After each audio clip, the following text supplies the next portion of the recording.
Hi.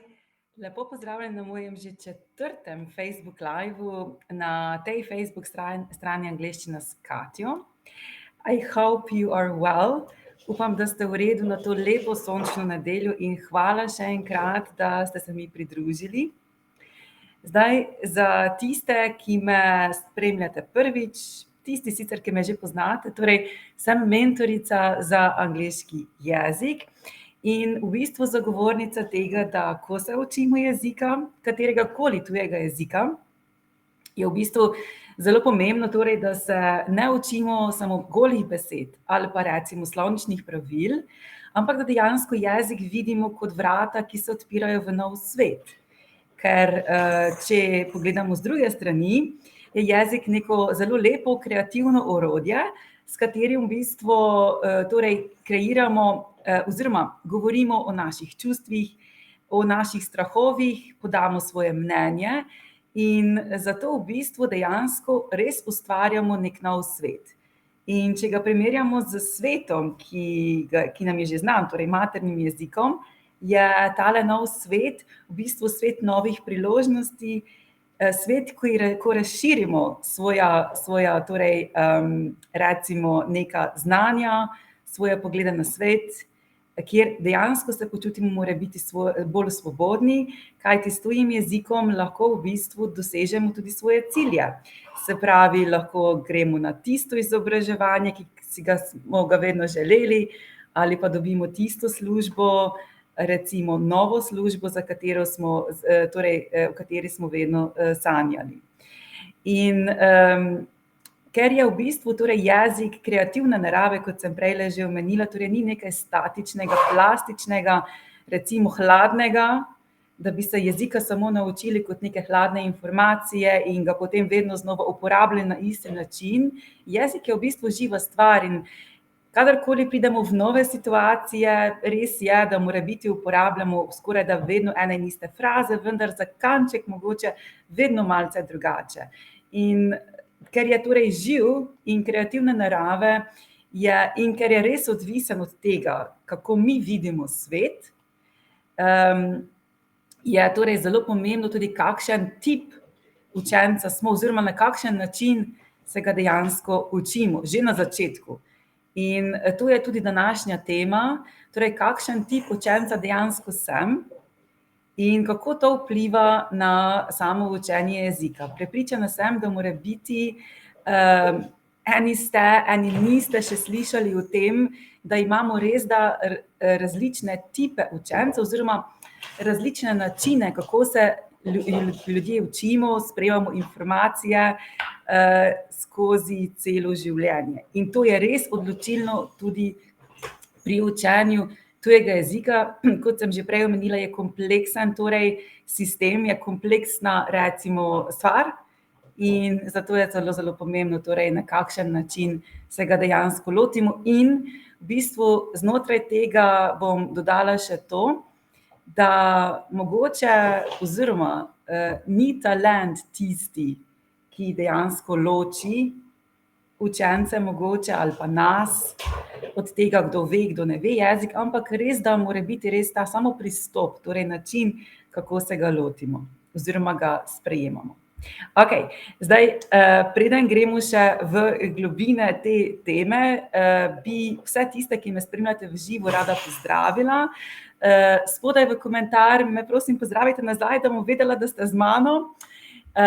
Tudi, če boste imeli kakršnokoli vprašanje, napišite ga, če ne bom zmogla odgovoriti zdaj, pa bom definitivno, torej, ko bom Facebook live končala. Torej, tisti, ki me gledate v posnetku, lahko spodaj napišete tudi posnetek in seveda me prav tako pozdravite, vprašate in z veseljem vam odgovorim. Okej, zdaj, ko smo se zbrali, pa lahko začnemo. Če ste torej pripravljeni, da začnemo še en Facebook live, oziroma da začnemo torej z tematiko, kakšen učenec sem in kako vpliva to na učenje tujega jezika, mi spodaj v komentar napišite besedico ready in let's go. Okej, torej, Danes bomo torej govorili o tem, kot sem že prej omenila, torej kakšen tip učenca smo in kako to odločilno vpliva na naše učenje jezika, in to bo tudi prva, recimo, podtema, ki jo bom danes odprla. Torej, najverjetneje poznamo vsi v bistvu, oziroma smo se že nekdaj srečali z učenjem torej jezika in smo se ga torej učili morebiti oziroma prvi koraki, ki jih vedno znova vidim pri mojih učencih, so vedno bili, da so se oprijeli pač morebiti kakšnega učbenika, tekstovnega besedila, torej prevajali besede, naredili seznam, učili torej slovnična pravila in tako naprej. Zdaj, pri nekaterih učencih je to zelo dobro se obneslo, utrdili so v bistvu tudi neko podlago, so naredili in tako naprej. Nekateri učenci so se pa že začeli pri teh prvih korakih malce zatikati, torej ni jim bilo glih mogoče, bilo jim je težko razbrati slovnična pravila, mogoče so že prej obupali kot tisti ta drugi učenci in zato enostavno odrinili torej tuji jezik. Nekateri mogoče so probali še druge alternative, morebiti poslušali recimo zvočne posnetke, torej poslušali pesmi ali pa celo gledali filme z podnapisi, pa ugotavljali mogoče pa vseeno, ali filmi niso za mene, ali mogoče zvočni zapisi niso za mene in še bolj odrinili torej angleščino oziroma katerikoli torej tuji jezik, so se ga že učili. No, in v bistvu tukaj znotraj tega torej pride v poštev to, da v bistvu je res pomembno, na kakšen način se torej lotimo. Zdaj, najverjetneje ste torej ugotovili tudi sami po nekem času, po neki poti, kateri torej način vam še malce bolj ustreza kot drugi način, vendar še prav tako niste bili 100%, če delate vse prav. No, in tukaj bom predstavila mojo torej drugo temo oziroma se navezovala že na drugo podtemo, torej to so tipi učencev. Zdaj, v grobem dejansko poznamo 3 tipe učencev, torej ko pride do učenja, prejemanja novih informacij. Prvi tip je definitivno tekstovni tip učenca. Tekstovni tip učenca je tip učenca, ki dejansko zelo z lahkoto bere besedila, prebira tekste in analizira, torej posamezne fraze, morebiti celo izpisuje določene stvari, ko govorimo torej o učenju tujega jezika, torej izpisuje določene besede, izpisuje določene fraze in se dejansko ogromno informacij in torej tudi logičnih povezav ima, ampak ogromno informacij zapomni preko teksta. In to je torej tekstovni tip.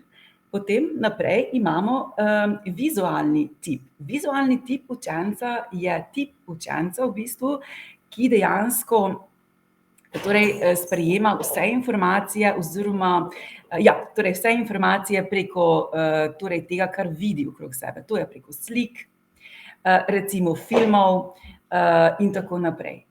In ta tip učenca se bo definitivno najbolje učil takrat, ko ima recimo torej vizualne podobe, torej veliko torej teh, se pravi barvitih stvari, torej na ta način, ki bo videl, se pravi preko vizualnega kanala in se tako naučil torej več informacij. Potem imamo tudi avditorni tip. Avditorni tip učenca je tip učenca, ki sprejema pa informacije preko slušnega kanala in slušni, se pravi preko različnih lahko pesmi, lahko dialogov, lahko tudi okolice, recimo, ki je v bistvu okrog njega in na ta način dejansko potem pospeši neko učenje, pridobivanje informacij. Na koncu pa imamo še kinestetični tip učenca. Kinestetični tip učenca je pa tip učenca v bistvu, ki se mora gibati med tem, ko se uči neke nove informacije. In to velja tudi seveda za tuji jezik. In gibanje na splošno je zelo, zelo dobrodošlo, ker dejansko sprosti telo in preko tega torej sprosti tudi naš in si torej stvari oziroma informacije bolje zapomnimo. Zdaj, mogoče ste že tukajle preko mojega splošnega opisa ugotovili približno, kateri tip učenca ste. Spodaj v komentarje vas prosim, če mi napišete, kateri oziroma kakšne izkušnje vi imate z učenjem oziroma v katero smer vas bolj vleče. In ob tem naj dodam še to, da sem za vas pripravila oziroma imate zgoraj v objavi link, na katerem lahko stestirate, torej kakšen tip učenca ste. In seveda to vam bom definitivno pomagalo potem tudi pri tem, da boste izbrali pravilen oziroma ustreznejši način torej učenja tujega jezika. Torej kliknite zgoraj na link in si torej prenesite splošni test o torej tipu učenca. Okej. In s tem seveda se navezujem potem tudi na to, zakaj morebiti res nekateri pristopi niso delovali v vaši preteklosti pri učenju jezika in dejansko govorim torej že o tem, da morebiti res ni bil talent tisti, ki dejansko vas je mogoče, oziroma tale mit o tem, da moramo biti talent za jezik, da ga osvojimo, vas je mogoče dejansko bremzal pri učenju jezika, bil pa je morebiti samo način, s katerim torej pristopimo.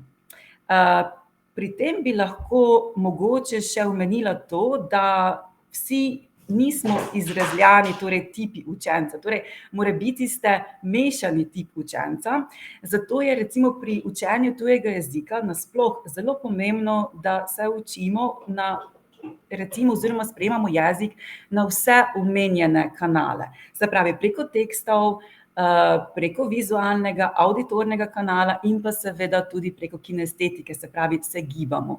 In če vse to združimo pri učenju tujega jezika, se bomo tujega jezika tako bolj torej tudi še naučili. Zdaj, dajmo recimo primer, kako se lahko vi tujega jezika naučite sami in pri tem uporabljate vse tipe. Ja?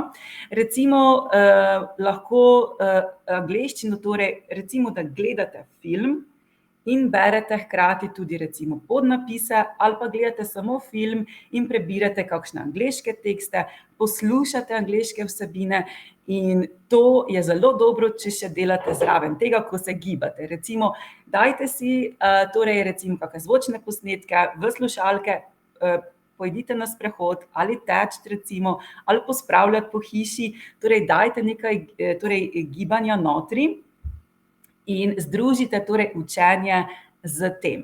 In na ta način boste torej učenje tujega jezika morebiti absolutno, izboljšali oziroma naredili bolj učinkoviteje, bolj recimo celostno, kot smo že prej govorili.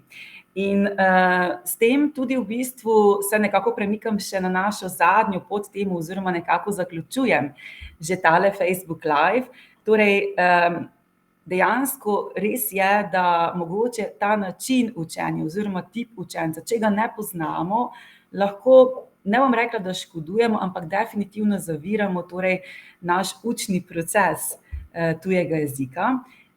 Zato bodite pozorni na to, na kakšen način tudi druge informacije sprejmate iz okolja, na kakšen način si stvari še najbolj zapomnite in uporabite torej tale učni načrt ali pa učno veščino tudi pri učenju tujega jezika.